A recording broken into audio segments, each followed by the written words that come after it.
প্রকাশিত সংবাদ মতে ভারতে 30,000 টাকার শপিং করে বিপাকে শেখ হাসিনা। ছাত্র জনতার গণ অভ্যুত্থানের মুখে মাত্র 45 মিনিটেই ছোট বোন রেহেনাকে নিয়ে দেশ ছেড়ে পালিয়ে ভারতে চলে যান সাবেক প্রধানমন্ত্রী শেখ হাসিনা।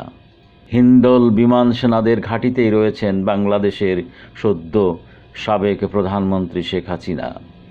হাতে নামমাত্র সময় পাওয়ায় আসার সময় জামা কাপড়, নিত্য ব্যবহৃত জিনিসপত্র কিছুই নিয়ে যেতে পারেন নাই।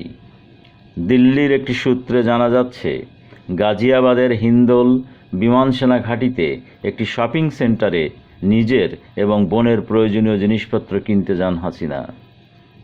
জামা কাপড়ের পাশাপাশি অন্যান্য জিনিসও কেনেন হাসিনা ও তার সহযোগীরা। সব মিলিয়ে 30,000 টাকার কেনাকাটা করেন তিনি। ভারতীয় মুদ্রায় দাম মেটাতে যান হাসিনা, কিন্তু কিছু টাকা কম পড়ে যায়। এরপর বাংলাদেশের মুদ্রা দিয়ে বাকি দাম মেটান তিনি। খবর gnews.indiaর। 5 আগস্ট থেকে 45 দিনের বেশি সময় ধরে ভারতেই আশ্রয়ে রয়েছেন হাসিনা। সামনে কোথায় রাজনৈতিক আশ্রয় নেবেন হাসিনা তা নিয়ে সমালোচনা তুঙ্গে। অবশ্য হাসিনার ছেলে সজীব ওয়াজেদ জয় জানিয়েছেন বাংলাদেশেই ফিরবেন তার মা।